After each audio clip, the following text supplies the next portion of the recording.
right, ladies and gentlemen, welcome back to the first episode of 2024 of Barstool Backstage.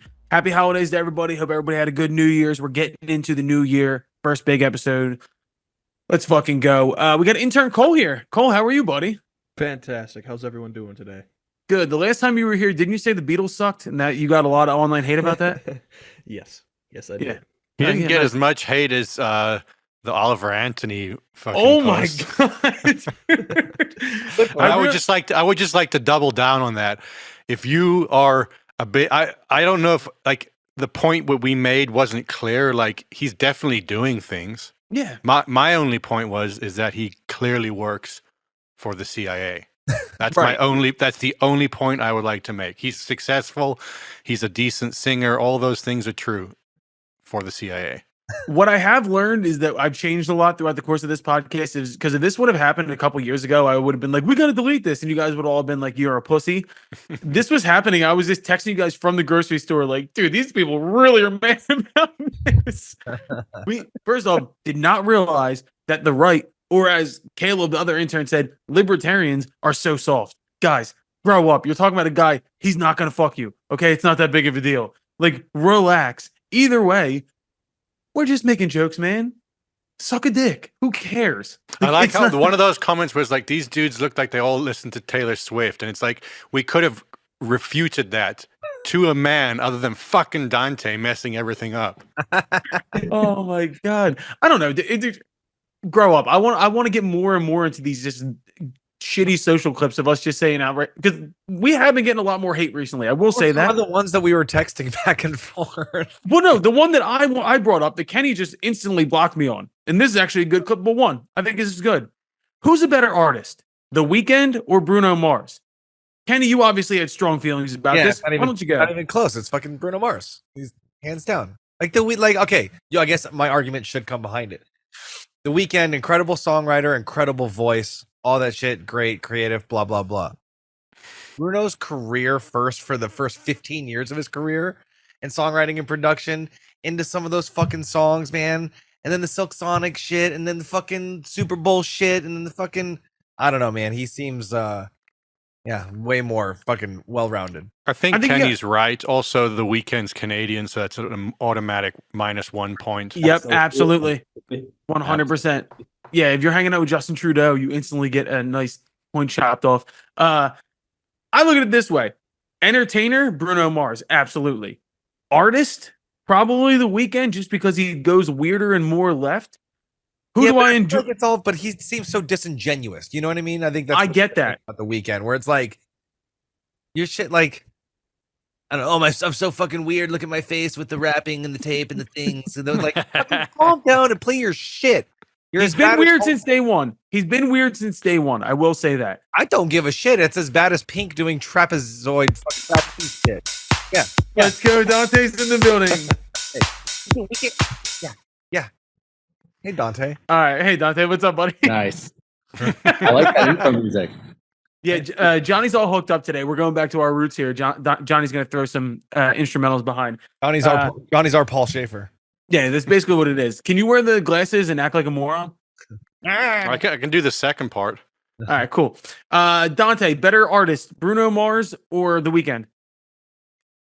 You sent this text out this weekend, and I had to make sure it was you that sent it, because I was like, what a clown question. It's not even a debate. It's Bruno Mars in an absolute landslide. Yeah.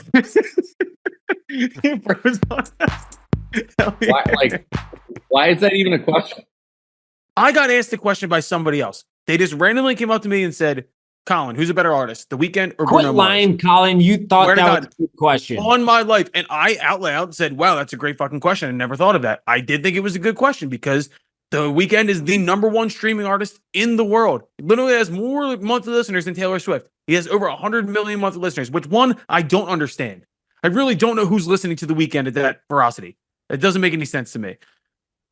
I think Bruno Mars is underrated. I think that's the real crux of the situation here. I think people think of him and think about like Millionaire or like the real lovey-dovey shit. Bruno Mars is a better performer I just think he's a better artist. I do. There's one issue I'd like to take with Bruno Mars, and it's in that song of his where he's like, "Yeah, I would jump on a grenade for you." Or you know that one? Yeah. There's a line in there. It's a great song. I'm not shitting on him. I like both the artists you're talking about, but he has a line in there. I would jump in front of a train for you, and it's like, I get he's trying to save. He's like, I would do anything to save you, but it's like jumping in front of a train doesn't. You both die, so it's like, Yeah, but if that's my only issue. I'm glad. So you're thinking more of like murder suicide situation. I'm thinking. I'm just thinking logically speaking. That's my main issue. Logically speaking, I think half of the weekend streams are just from the loop repeat plays from people fucking. You know, yeah, that's true. Left on in the background. Who's getting through a whole song? No, I'm out on streaming numbers. I think they're all inflated and they're all bullshit.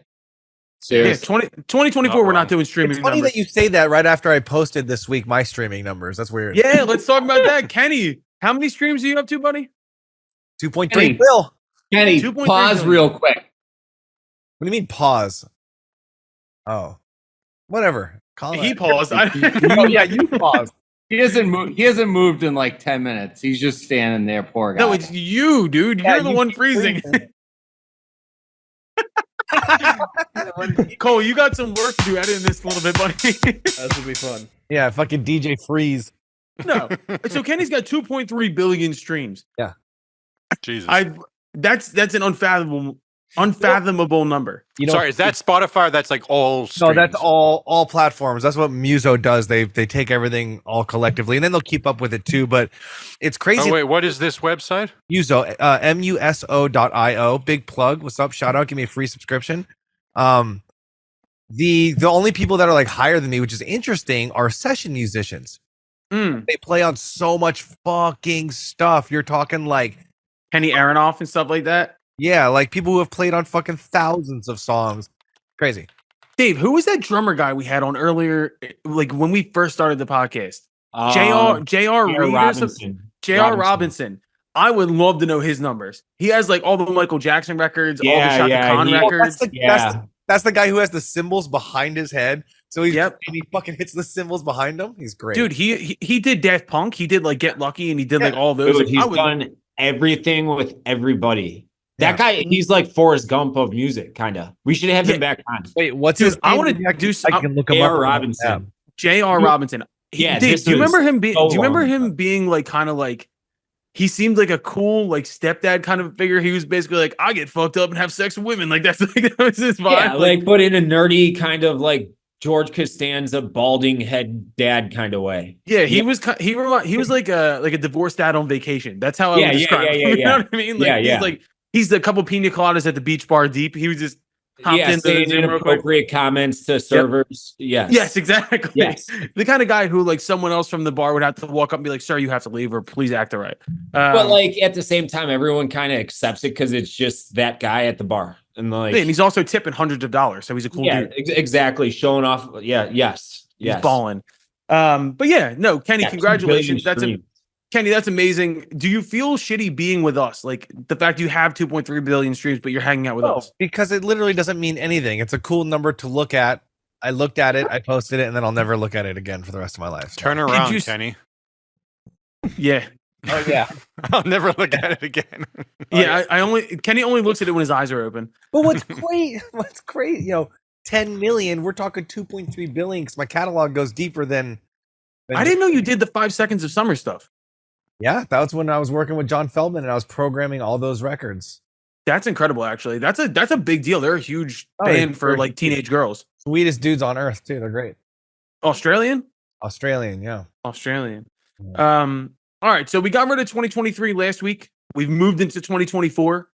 I think we should do a little preview of the year. And there was one thought that I had that I thought was interesting. Of course, we're going to talk about records that are coming out. We know that are coming, things we want to hear. Maybe pick a Grammy category or two. That's coming in February. That's sneaking up on us really quickly. But the first thing I want to bring up, because festival season lineups are about to come out. And every year, there's kind of like a set thing for headliners. Most of these festivals now have the same headliners across the board every year. Yep. And there's a little bit of a formula here where it's like big EDM artist one night, like a legacy act, like a Stevie Nicks one night, a big rock band, and then like a pop starlet Like it'll either be like Olivia Rodrigo or Billie Eilish. Like I feel like Billie Eilish did all of them last year. Like I'm interested. Who do we think possibly with all the music that's coming out, or like who could be doing farewell tours? Who will be Bonnaroo? Who will be Coachella? Like, and I think Dante. I think I have the EDM one because I kind of got like a little inside information on Twitter. I think Pretty Lights is going to be doing all the major festivals this year. I think he's going to be the headliner for a lot of festivals. I know he's doing Bonnaroo Thursday night. I know he's going to be the headliner. You think he can come back from like a 8-10 year hiatus and just reclaim headliner status like that? I think people would be excited about it. I mean, Really? Cole, this might be more of a question for you. Cole, what do you think about that? I have zero thoughts on this. Well, thanks for coming. I'm just saying, I have some people that I think are going to be like filling all the spots at like EDM festivals, but for the catch-all festivals, I got zero thoughts. I think Fred again could wind up being the EDM person just because he's kind of crossed over into the mainstream now to where he's not like he's that big of a deal with the Tiny Desk that just happened, his Boiler Room set. People like me who are on the outside looking in know who Fred again is, did Madison Square Garden with Skrillex. Skrillex could also be that artist after dropping 2 records last year. He could also be that big headliner. I think those are your options as far as like the EDM spots. Kenny, good job. Dante, did you have any names you possibly could think of fitting into that section? I mean, I hate to say this because it's just a straight up like diss. It's not a compliment, but I feel like the artists that get those kind of slots are more household name popular Well, who would be time artists rather would be than more I mean, I'm popular- not talking about like Perry's Lollapalooza is different because it's a strict EDM stage right? in a festival that is all genres. They have legit headliners every night, all 4 nights. I'm talking about Coachella headliners, and I feel like that's a festival where they just want somebody that all the influencers and cheesehead masses are going to know the name of. So I feel like that is, like Fred again, Summit, no offense to Summit, just flavor of the month, big time. Sure. I agree with that. I'm not going to argue with that, Like but Rufus would be on there. Yep. Skrillex, but I don't think he would do that. Well, I mean, moving past the EDM side, because you're going to need like the big headliners as well. I will guarantee you, and it would be a weird crossover. I think Zach Bryan's going to wind up doing a lot of them this year. I think he'll be Bonnaroo this year. I think he'll be doing Lollapalooza. I think he'll be moving away from the strictly railbird kind of like stagecoach country stuff. I think he could wind up moving into doing Lollapalooza, Coachella, Bonnaroo. What makes you think that, though? He's big enough at this point. He's that big of a draw. And I truly think, once again, this is going to go with my theme of the year. I think you're going to watch this happen in the major festivals. I really do. Like, Zach Bryan is that ubiquitous at this point. I really think he is. I already know he's not coming back to the Smokeout next year. Nope. That's all. That's a lot. Where else would you see him? It'd be Lala in Chicago. I think him and Noah Kahan are going to headline everything. Yeah. I think Kahan's going to be a second line, not the top line headliner, but I think he'll be in the next biggest font possible. I do. I think you're going to watch festivals book that way this year. I think Oasis is finally doing it this year. I'm glad you contributed something important, Johnny. You think Oasis is coming back? I'm like 45% serious because I think there's been enough of the build up. Colin's actually pissed at that, I think. I was like, we're having like actual conversation, and Johnny just pops in with Oasis. I could see Liam or Noel doing stuff, especially with Liam putting out that record with the Stone Roses guy, which Robbie Fox did call. He said that was going to happen on the last episode, and they are dropping that album. I think looking past that, I want to know, because every year there's like a Tom Petty or a Stevie Nicks or a Paul McCartney, one of these big older artists who go out and tour. Like, I wonder who could be that for the festivals this year. Who would be that person? Like, Billy Joel popped in my head because they know he's not touring, but there's no way he would be doing fly dates like that. I feel like he only does Madison Square Garden at this point. Am I crazy to think that?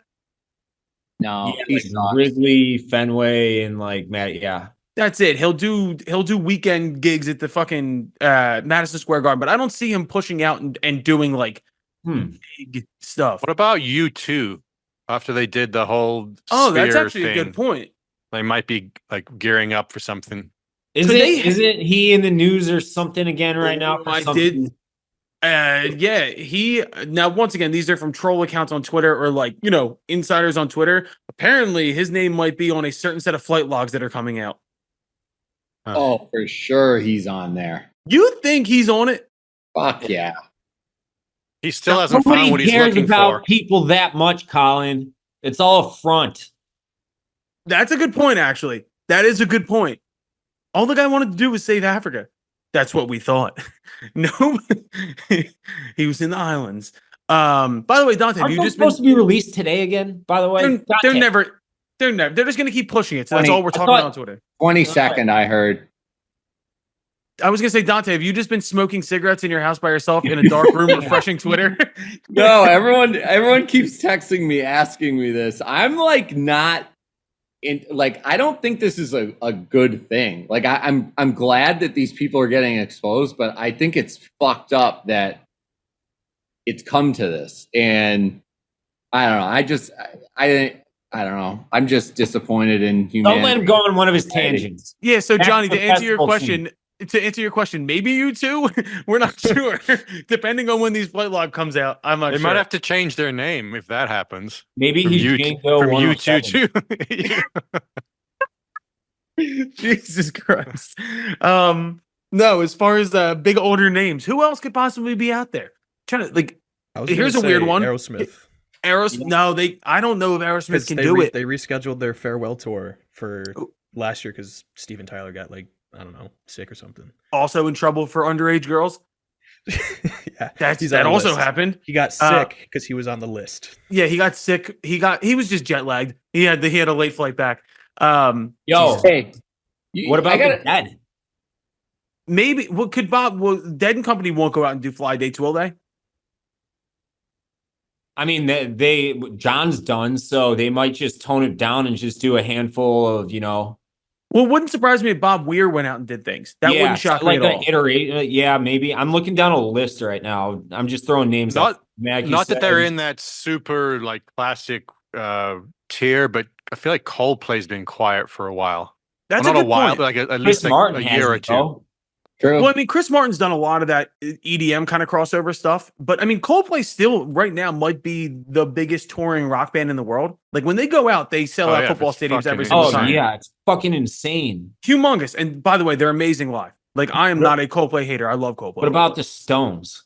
I mean, that would be an interesting one. They just put out a new record. Could they be the older band that would go out and do these big festivals? That's your answer right there. It's the Stones.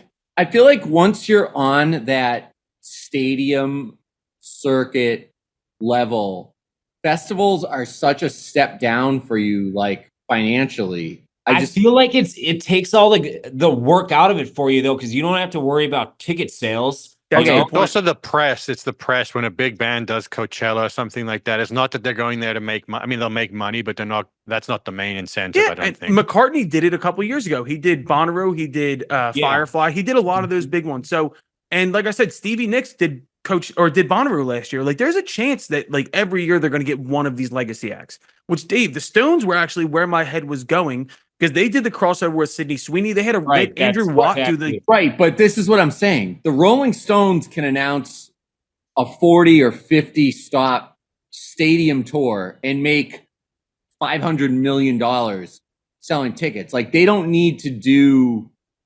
Like, Stevie Nicks, love her to death. She's not selling out Soldier Field multiple nights. Yeah, she did it with... No, she'll sell out United Center. She'll sell 20,000 tickets out. She's not selling out. Loser. What's she?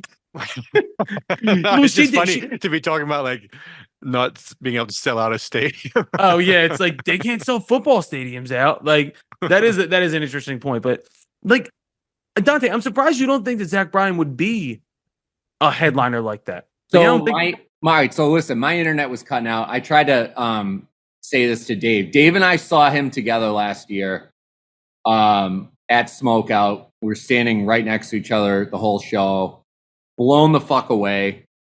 And we talked about it afterwards. And I don't know, Dave, like I got the impression that was like his wheelhouse. That size crowd. I don't know if that's really up to him though.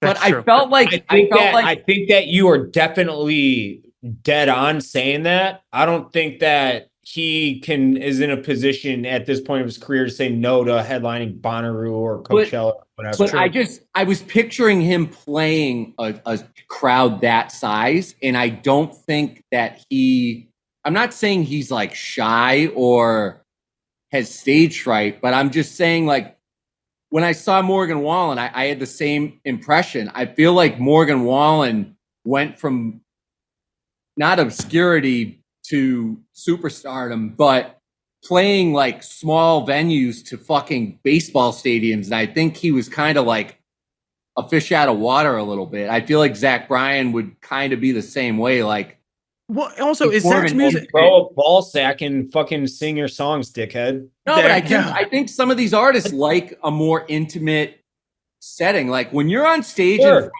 when you're on stage in front of that many people, like you can't even make faces out. Like that's very true. People are like, it's like you're playing to like a black like abyss. When you're that's very true. It's just weird. It's a totally different experience. Well, Dante, that was actually the word I was trying to get out, and you said it as I was trying to say it, is intimate. Like is his music too intimate to be exactly. Like that would be like going to watch like Nick Cave in front of that kind of a crowd. You know what I mean? Like it would be interesting. Well, big time. That's why I still think one of the most incredible concerts I've seen is Zach Bryan at Red Rocks in the snow, which Chief put me on to like 2 years ago and was like, dude, this fucking show will like give you goosebumps and blow your fucking mind. I watched it on YouTube and was like, holy shit, that's fuck. I feel like that's him. Like he just connects and smokes like venues that size. That he wouldn't have dudes. Do you know who it is? We talked about it, or someone sent a video to the group. It's Green Day. They're definitely going to be up there. Oh, that's a really good point. The album dropping in March, I think. And I was just reading here. It's that Dookie and American Idiot is 20th and 30th anniversary year. Yeah. Plus a new album. Plus you're definitely right about slated to headline Isle of Wight Festival. So well, there you go. Wow. Okay, so you're still hold out my fucking Oasis thing. Green Day is definitely one. That is a great point, Johnny. That is a great point. Also, how weird is it to think that Green Day was in a career crisis when American Idiot came out, and it had only been 10 years since Dookie came out? Like they made it sound like if you like look back at the documentary footage of like around American Idiot, that this was like a make or break album for the band. That would be like, I don't know. That's really not that long of a period of time to like be in crisis. I'm just thinking about that. That's fucking crazy. But also the same respect in retrospect, also it was make or break because they put out American Idiot and it just like it doubled or tripled their status, you know?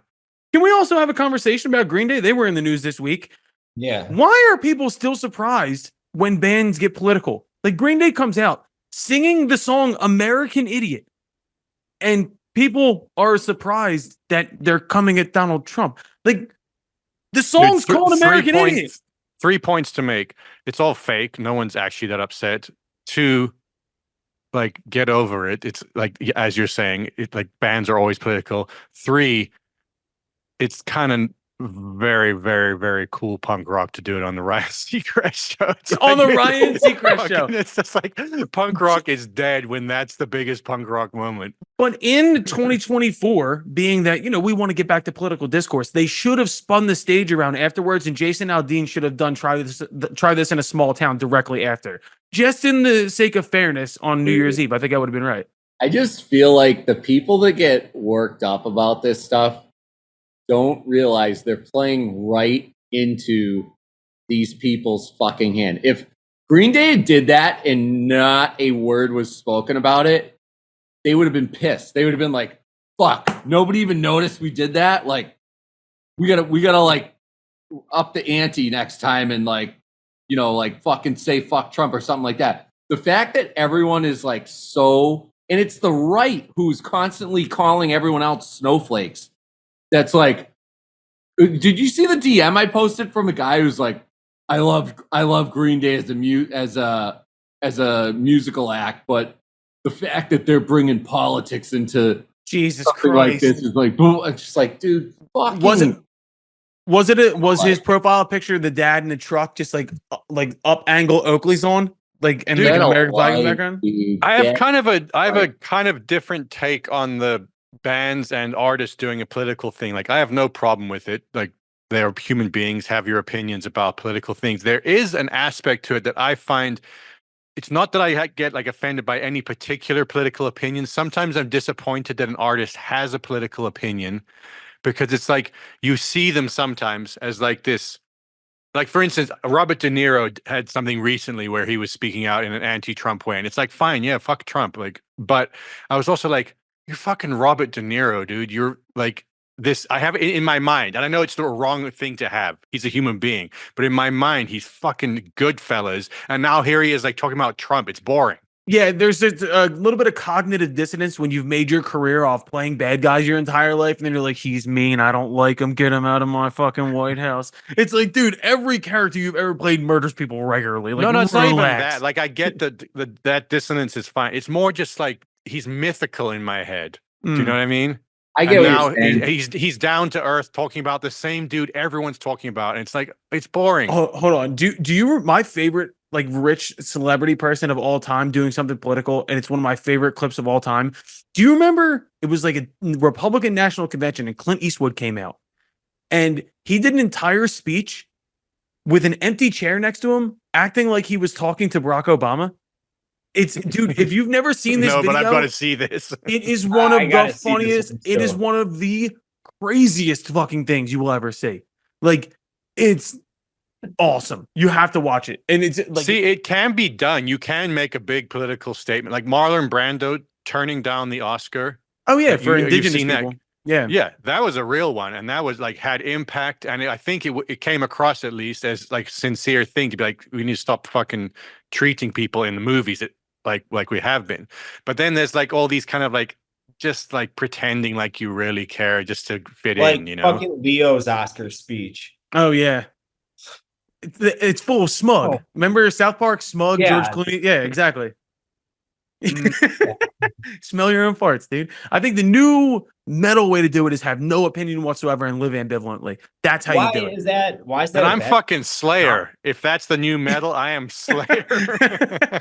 Also, I think if you make a certain amount of money, you should not have a political opinion. Shut the fuck up and live your extravagant lifestyle. Let the rest of us suffer. Great point. Thank Yeah.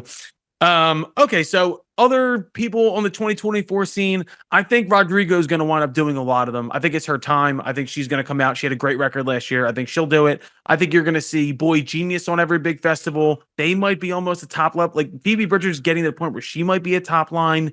But past that, MGMT has got a new Yes. album coming. They're going to I be saw MGM's, that. particularly on the kind of hipper festivals. I think MGMT, I think Phoenix, I think Lumineers, I think a lot of that era alternative rock is going to be out doing these festivals. And I think, once again, as far as themes for 2024 go, I think you're going to see that nostalgia start to replace a little bit of the emo nostalgia in that, like, Johnny, this fucking might be your time, bro. You need Dude, to do you know get a how- part of this. Do you know how awesome it is that MGMT got back together Yeah. and is putting shit out again? They are really like a shooting star where they just had like 2 records and they were like, you know what, dude, we can't stand each other. Let's get the fuck out of here. Like that whole little era, though, it's not an era, it was too short, but that whole like movement was all like that. Like everybody was like the same way. It was such a great time for music. I think you're gonna this year maybe see a return to that kind of music. I think because there still is alternative rock, but it's become very much TikTok music. I don't know how else to explain it. Like most of the big alt hits recently have been like the chorus starts at the front and it's 15 seconds long and it's blasted as long as humanly possible. I think you're going to see people come in the wake of Tame Impala and MGMT and stuff like that and start making some really weird, cool shit. And I think that's going to start to become in vogue this year. I think that's going to be something to watch for this year coming up. Because last year was like the folky kind of stuff. I think the more electronic led, weird psych rock shit might be in this year. watch that.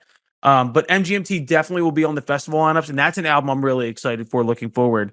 And then past that, I think you're going to see some like, of course, I think Turnpike Troubadours will be at a lot of these festivals like Bonnaroo and stuff like that. They had a record last year.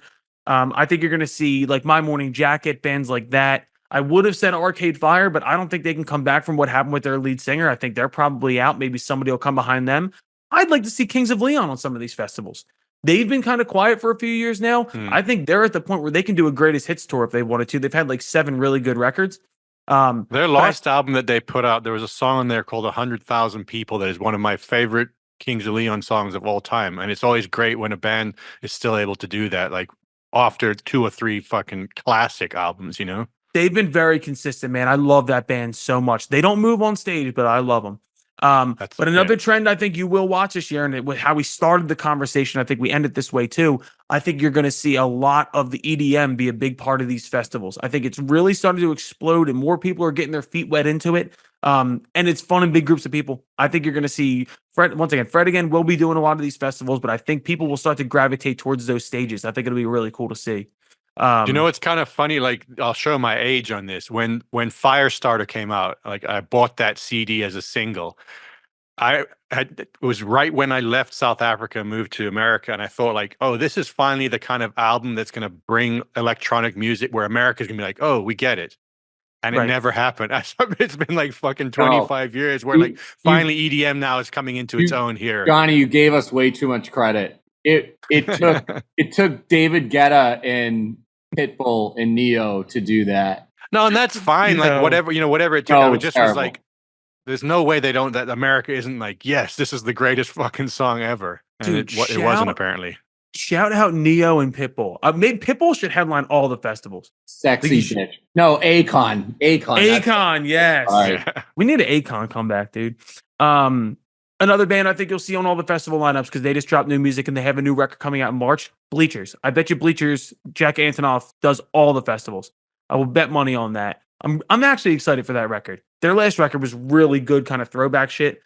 I want to see whether or not he can do something a little different than what he does because Antonoff's sound has become pop sound. He does all the big records now.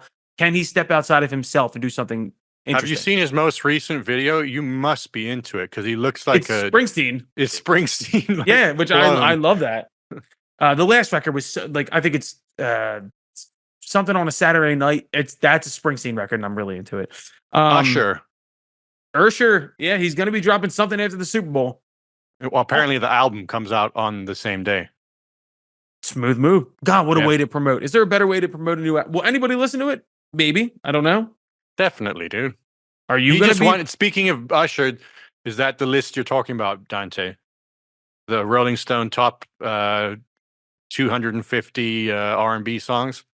They put out a few over the last few weeks. I think they're like really clutching for straws now. I think they see us hating on them, and they're like, we need to keep pumping these out. These guys will keep talking about it. Well, they put out the best movie one. Love to rank things. White people love to rank things. That's white dudes specifically. For clicks. Bunch of fucking rankers, if you ask me. Yeah, we're just ranking all day. Also, I just want to say, I have noticed something, and I've said this on the podcast before. People like Stereo Gum and all those like kind of like Instagram accounts, we get things up on ours first, like viral videos, and 3 hours later they come up, and I know they're fucking following us. Like, I think that's fucking hilarious that our dumbasses. I'm not kidding. I think that they peep what we do, and then they're like, "Oh yeah, we'll do that too." Just saying. There is, but okay. I agree. I do. I 100% agree. By the way, we could absolutely just make a living off of hating on Rolling Stone. I think we've been doing a great job at it. And I really do hate them. I do a lot. Quotes. Shouldn't even talk about them. They sicken me. Yeah, Johnny, what were the top 10 R&B songs? So this was, I think it was R&B songs of the 21st century. So starting at what, 2000. Number 1 was Usher, Confessions Part 2. I agree wholeheartedly. It's a fucking great song. Number 2, D'Angelo. Untitled. What song? How Does It Feel? That's another great. All right, I'm in on this list so far. Beyonce, Dangerously in Love. Mary J. Blige, Be Without You. Oh, Yeah. great song. Great song. Mariah Carey, We Belong Together. Yeah. Frank Ocean, Thinking About You. Alicia Novocaine's a Keys, better song. Falling. This is a great list. This is a great John list. Legend, Ordinary People. Amazing I cannot song. get into John Legend. That's such a good song. Such a good Erica song. Badu, Bag Lady. I would have went window seat, but yeah, that's great. I don't know if I'd ever heard that song, and I was like, oh, it's the thing Dre sampled for Explosive. It's sampled by fucking thousands everyone. of people. Yeah. Number 10, Brandy, Full Moon. God, dude, this list is incredible. Miguel Adorn, number Great 11. song. Pharrell Williams featuring Jay-Z fronting. Great song. Dude, you know what? Stop this because I'm just going to agree with this whole list. Go one more. Where was I at? Daniel Caesar and Her, Best Part. That's an amazing song too. Why are they Beyonce, not trolling? Love on Top. Aaliyah, Rock the Boat. Why are they not trolling? This is a good list. Why do they only troll with things we really give a shit about? I don't know. I mean, like 90% of the time they go through their lists and it's like the guitar list. You knew that was a troll. They were sitting behind there. The Christmas movies list was ass. Dude, that was the one I sent, and I was like, this might be the worst list they've ever put out. Did ever. they not put Home Alone like in the top 10? Dude, it was so bad. I don't think the number one movie was even a Christmas movie. That's was how it bad. Die Hard? Was it some bullshit like that? Terrible. Jesus. No, it was like Carol. It was called Carol, which I've never even heard of. I've never heard of that. I didn't even ask you guys. How was Christmas, by the way? We skipped past that. Did everybody get what they wanted? Fucking yeah. What did you good. get, Johnny? I got a Le Creuset cast iron pan. You fucking what? I love that. I would love, Johnny, I would love to get that as a Christmas gift. Dude, those are expensive as fuck. Those are they're awesome too. You can, you can't ruin anything in those. I've got a one or two vintage ones that I got on eBay and they still fucking amazing. Le Creuset? They're awesome. Yeah. Look, I don't even know if I'm saying it right. Le Creuset. Creuset, I think. It's a French little loser. French cooking, like cookware company. They're like Dutch ovens. They're okay. They're cast iron but coated in ceramic. You've seen them before. They're beautiful. They're awesome. They weigh a ton. Cole, what did you get for Christmas? I got a suitcase, very nice suitcase. Nice. And I got this sick power bank right here. It's fantastic. Hey, very useful. Not really much. Just kind of. I was saying you're young enough where you could still get like really cool shit. I was excited to. He's like, I got a bicycle. Or a lot of cash. He's like, I got a bicycle and a lollipop. It was great. I got a new record player, which was fire. Oh, that's cool. Like a good one or one of these. A lot of these ones I've been seeing by on the way, Amazon. I have to bring this up. That text that Dante sent about the keyboard and Kenny's response made me laugh out loud so fucking hard. No one wants that piece of shit, Dante. Dave, you're such a cocksucker. Dave's been silent on the chat for a month. I was in a tree stand. I know. He's in fucking middle of Illinois hunting animals. And he's been non-responsive, but he fucking chimes in on that, like laughing his ass off. I was like, motherfucker. I felt incredible. I felt so stupid. That was fucking incredible. Can you like post a screenshot of that? Yes. Yes. Absolutely. So backstory, Dante's buddy or something has a keyboard and Dante is like, hey, does anybody want this? He's just trying to break even for $400. I'd take it. No one responds for a few hours. Dante chimes in again. He's like, sorry, didn't realize like no one wanted this or something. And Kenny just responds, Dante, nobody wants that piece of shit. New York City. I was getting my car inspected. I didn't read it. I felt really bad too when I read it. And I was like, I'm sorry I didn't answer. And fucking Kenny was just Kenny. That's Kenny to a T. That's fucking Kenny to a T. Real quick. Because we're dragging on a little bit here. I just want to quickly go through a couple of the records that I know are coming out. There's a big article that came out compiling this. We're getting a new Lenny Kravitz album, which I'm in for, actually. Fucking hell yeah, Lenny Kravitz. The Libertines are coming back, which I'm interested in. We're getting a new FKA Twigs record. The Libertines are like I don't know, when like the White Stripes were getting big, they were kind of like England's White Stripes, kind of like heroined out trash, kind of Strokes rock. Cool. Nice, The dude okay. Pete Doherty is their lead singer who just loved heroin so much. Yeah. Apparently we're getting a new Haim album, which I'm excited for. Women in Music Part 3 is one of my favorite records of the last couple of years. They're fucking sick. New Casey Musgraves album I coming. haven't heard of what's she been doing for like 2 years. Who, Casey Musgraves?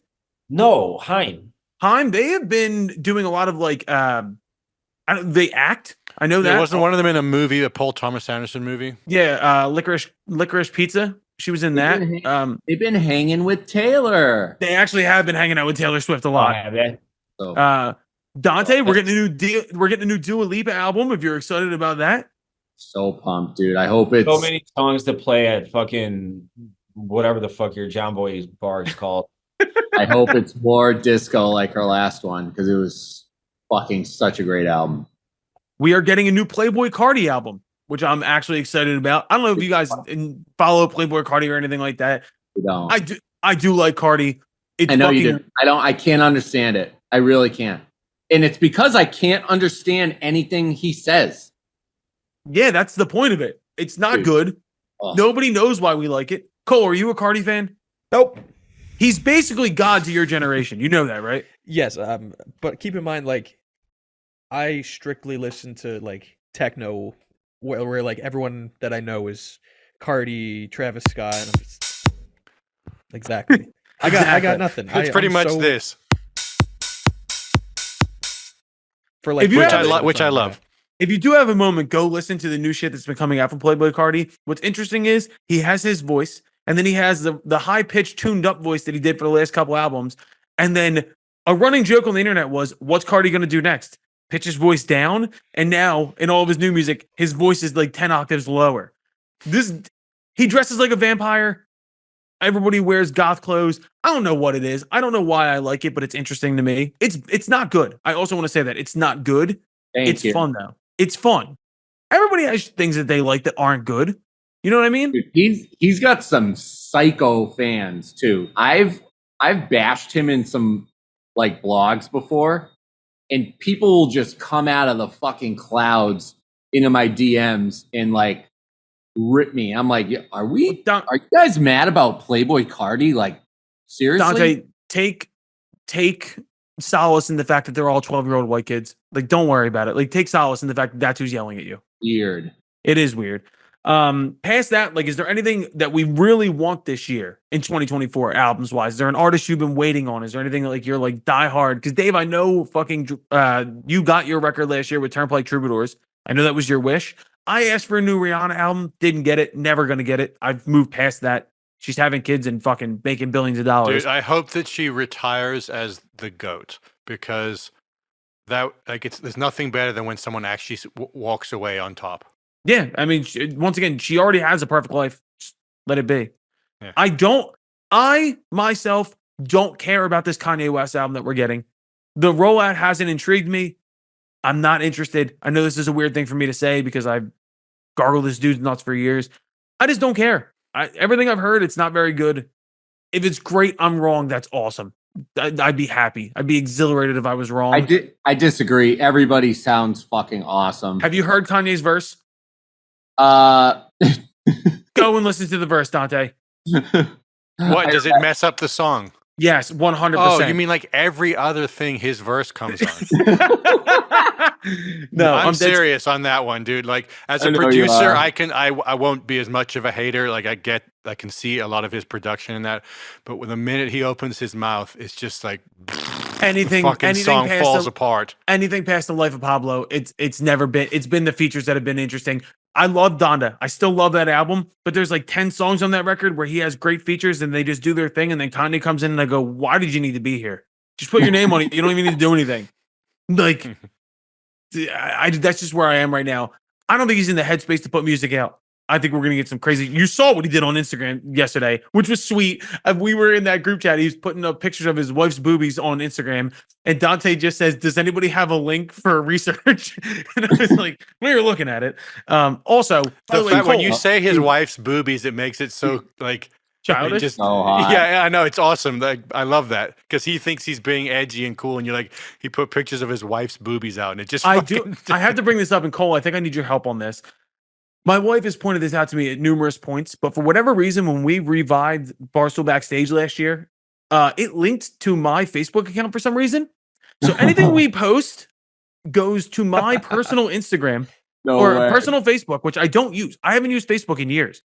But my wife sent me a screenshot, and it was just my name and Kanye West's wife's boobs just on my shit. And it's Nice. like all it's on there are like my aunts and Dana's aunts and shit. So I just look like a fucking weirdo, and I don't know how to disconnect it. It is. So we're gonna have to figure that one out because I could just delete my Facebook. Also, I don't use it. Yeah. Or Probably. I'll look it up after this. If or can, we just let it disconnect that. ride. I don't know. Yeah, I think we get even wilder and just like post basically porn and tag your grandma in Yeah. the post. Bro, what's going on with Twitter? Can anybody point this out to me? What is going on with Twitter that every time I go on Twitter and I'm in the For You section or whatever the fuck it is, Bro, it's just fully penetrative porn. it's crazy. That's just you, man. That's Yeah, It's not it's just you. me. Are you familiar with cookies, Con? No. It's just murder videos and like OnlyFans promotion where it's like, if you've seen this video, you're going to hell. And I'm like, I don't even know what this is. No, I'm with you. I blocked a bunch of the accounts because I was tired of seeing like Malaysian people just getting hit by cars. Like it's like fucking stop. I'm in Every time public I and go I'm on Twitter scrolling now, through it's and like, there's just boobs. here's raw footage of someone getting stabbed in the neck outside of a nightclub. I'm like, what is this? What if, oh man, that is not a bad thought. What if Dude, like we go on there and it's Dante getting his ass beat outside the club? Thanks, fucker. That's fucked. Oh man, I'm Alan, sorry. I don't know what you're talking about here, man. You know what I'm talking about. I am looking at it right now, and I don't have a single pop up for anything other than like sports. It's And, not a like, pop up. If you go into the For You section, That's where I'm at right It's now. because Dave has a pure mind and a Yeah. pure soul, and he thinks of I baseball. will and say football there's a all lot day of long. accounts. There's a lot of accounts making fun of Julie DeCaro that I'm stumbling upon right now. So maybe there is something to this. oh my fucking god. Yo, you know who followed us on Instagram? Taylor Lorenz. You know who that is? Why do I know that name? She's the chick that tried to out libs of TikTok. She's like the chick from like the Washington Post who like did the hit piece on Portnoy. Oh, yeah, I knew that name. She follows us on Instagram. And I Cool. keep Are we I gonna keep get a getting DM from alerts. her? Dude, I actually didn't check. But I was like, why are you over? I think she like one of our videos went through her algorithm and she like liked it and followed us. But I remember getting that alert and I was like, oh no, what's coming now? So Dante, I'm also sorry about the fight video quote. No, it's all good. I forgive you. I appreciate that. But shout out to Cole and everyone else. They crushed our social media last half of the year. Dude, social media numbers are climbing. Climbing, my friend. I just saw that. Yeah. Fuck yeah to all you guys behind the scenes. Great job. Just to, by the way, also Gibson call. We just got to get Twitter going. Twitter is the hardest one. Like, and I said this in the text because there's really no algorithmic push the way that TikTok and Instagram do. So you need like actual like to get your shit out there, like retweeted and stuff like that. That's how you gain followers on Instagram or on Twitter. Why don't we Twitter's just start tougher. posting porn. That's the move. Have Or it show still up on backstage only fans. people's- Kenny would do it. Kenny would do feed pics. Kenny does strike me as the kind of guy that would have no qualms about putting his feet on the internet. He's like, I don't give a fuck. Whatever. Kenny car feet. Ryan. Kenny Carfeet. Kenny car feet. Oh, we should do no, we'll get to that later. But okay, so last thing I wanted to get into, let's pick one random, we'll do this every week now. We'll do one random Grammy category for 2024 and we'll pick a winner. Fuck it. Let's go full list of nominations. Let's start with because I still want to do a live stream for this too, like a better version of what we did last year. And if we can do it in person, we should do that. What day is it again? It is the week before the Super Bowl. February 4th. Hold on. The Grammy interface sucks balls. It's terrible. Holy shit. Nominees. Record of the year. Let's do record of the year. The nominees are Worship by John Batiste, who, by the way, unbelievable musician. He is the house band for the Stephen Colbert Show, which I know we all watch regularly. Not Strong Enough by Boy Genius. Dante, your favorite. Flowers by Miley Cyrus. Hell yeah. What Was I Made For by Billie Eilish. I actually don't. I've never heard this song, or maybe I have. I didn't like get into it. On My Mama by Victoria Monet. Vampire by Olivia Rodrigo. Anti-Hero by Taylor Swift. And Kill Bill by SZA. Is everyone in here besides John Batiste a lady? That's a lot of ladies. There's some heavyweights in there. There is some heavyweights in here. Looking at it, I love that Boy Genius song. Not Strong Enough is so good, and I finally gave that record the time it deserved. Dude, why are you a lesbian? I don't know. I maybe you love lesbian music. I do love lesbian music. I logged into our Instagram account last night and I saw something I swear you were gonna post. What was it? I saw it. The Brandy Carlisle collab with Elton John. I was like, Colin has got to be all over this. Damn, one of my like subgenre. Like if we all had 3 subgenres of music to describe our personality, lesbian folk rock might be in there for me. For sure. That's crazy. You love it. Damn. I need to get a flannel and cut my hair. What am I doing? I think the picks are probably either Miley. I think Miley Cyrus has a shot. I would generally say Rodrigo, but I don't think that song was it necessarily. Agreed. It's gonna be John Batiste is the dark horse here because that record was really good, and they have a penchant, like the Grammy board has a penchant to go for like the jazzier stuff that's a little more off the wall that people don't love as much, but is musically better. When it comes to these big categories, they do that from time to time. I think it's gonna be either Miley Cyrus, Taylor Swift, Anti-Hero. It would be such a layup to say that, but that song was fucking humongous. Or Kill Bill by SZA. That was a huge fucking song, and she's got the most nominations this year. If I had to throw my pick out there, I'm probably saying it's Miley Cyrus. I think Flowers might win it. Anybody else have an opinion? I love how jazzed up we all get for the Grammys. Yeah, I'm so stoked. I think you might be right on that, but actually, I'm basically going to just echo everything you said. I think you're right on all of it because the John Batiste thing is like you said, it's a dark horse because they did it before with that Esperanza Spalding. I was just thinking girl, Esperanza Spalding. I feel like yes, that's kind of a similar thing musically speaking in terms of going that way. But yeah, maybe Flowers, maybe. I have a weird comparison to make, but John Batiste is who Charlie Puth thinks he is. Like when you watch Charlie Puth do all of those like perfect pitch videos and making stuff like that, John Batiste is actually that animal. Like he is that level of musical genius. Charlie Puth is the social media version of John Batiste. That's the way I look at that. That's a nerd nugget for everybody. Oh, I'm a Charlie Puth hater. Certified. Are you? Like worse than the Beatles. Why? Just be like he makes elevator music or like corporate commercial music. Like it's like he's trying to get it in a Target commercial. That's all he's trying to do. I love Dude, that. I've never heard anyone hate him before. I'm not a huge fan, but that's great that you randomly despise somebody like hate that. them. Don't get me wrong. I mean, he's fantastic at like he's very talented. No, you can't go back, motherfucker. But yeah, dude. He uses his skills to fucking make elevator music. Look, Dude. Charlie Puth is talented, but he is the kind of guy that I would hatred. I would like to see Charlie Puth, like a cartoon character, walk onto a rake and it smacks him in the face. You know what I'm talking about? Like a Looney Tunes accident. Like he does have a punchable face. I'm not gonna lie. You can't deny that. Who's oh fuck, I'm why am I blanking on TikTok? Like it's like his friend that always stitches his videos like making fun of him. Fuck, why am I blanking? It is lame. Is it Louis? No, Louis Capaldi does the. Fuck. I fuck with that dude. I like Louis Capaldi. He's on funny, TikTok, dude. he's fucking hilarious. He's funny. Yeah. I like him because he's very self-aware. He's very self-aware. Louis Capaldi actually almost led me to fight one of the kids from One Direction. In person. And that's the story for next week's episode. Louis Benny Blanco, Capaldi. That's who. Sorry. Benny Blanco is the man, dude.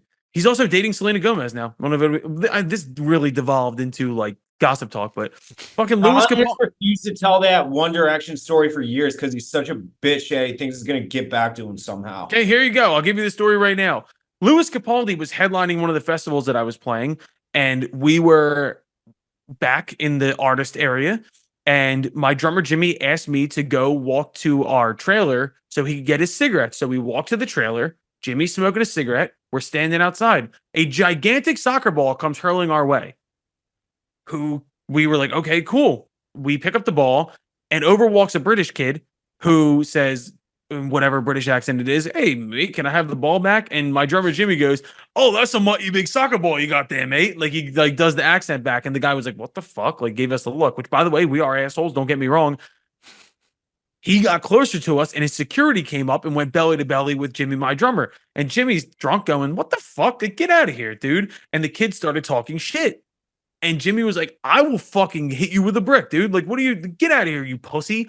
It was Louis Tomlinson, the kid from One Direction. We didn't know who that was. Our people that we were at the festival with came up and said, that's Louis Tomlinson from One Direction. To which Jimmy, who is a Fishtown dirtbag, said, I don't give a fuck who he is. I will kill him. Granted, Jimmy was also shirtless, and Jimmy's a large man. So this was a bad visual for the band. I'm not going to lie. Turns out Louis Tomlinson wasn't even playing. He was just hanging out with Lewis Capaldi. I will forever hate that kid. He's a fucking loser. Take your giant soccer ball back to England. You loser. Hater. All right, hey, I gotta run. My pick is I've Are you in a John Wick fight scene right now? My heart wants Miley Flowers, but my head and my wallet are on SZA because she's just not gonna lose. She's gonna clean the fuck up this year. You don't think Taylor Swift is gonna beat her? No, especially with that song. Come on. Backstage, she is going to. All right. Yeah, no, that was a good little preview for 2024. Dave, you were on your shit today. Great job. Well rested from the holiday. Cole, I'm sorry about all the editing you're gonna have to do to those couple parts. It's not that much. It was just a couple little parts. Yeah, it's fuck In you and out. guys. Fuck, that's a great way to end the episode. We got a lot of people coming up. We have a lot of opportunities coming our way. We have some great guests coming up this year. It's gonna be a great fucking year for Barstool Backstage. Dave, Kenny, Cole, anything else from me? Johnny, not Kenny. I'm sorry. Looking forward to another fun year. A lot more in-person shit, hopefully. That's the goal right now. That is absolutely the goal. Just pick the fucking date and come to Austin. Yeah, that needs to happen. So much shit right here. All right. Well, let's get in a group chat. We'll talk about it. Either way, Cole, anything else for us, buddy? Actually, I do have a random fact that I just found out is that Boney M is just a German guy and not like a American disco band. Same German guy also founded Milli Vanilli. Really? That's your fun fact. Interesting. Milli Vanilli, all-time great lip syncers. Mm-hmm. I do feel bad for those guys, kind of. There was no reason if they had needed just to get been like railroaded. 10 years later, everyone would be like, oh, that's what everyone does. Yeah, interesting. All right, well, thank you, Cole. Thank you for the nerd Man, I nugget at would the have end. really loved to see your drummer. Who's your drummer again? Jimmy? Jimmy. Yeah, glasses, right? Oh, yeah. Yeah, I know exactly who it is. Man, I just Googled Louis Tomlinson. Oh, Punchable face. what a fucking face. That is one of the most punchable fucking faces I've ever seen. If we could have let 2019 Jimmy just off the leash and let him just bite that kid in the face, it would have been awesome, dude. It would have been great for your band. It would have been bad for Jimmy's criminal record, but other than that, it would have been great for the band. I can't deny that. That would have been good publicity. Some assholes from Philadelphia Bit Louis Tomlinson's nose off. Good fish.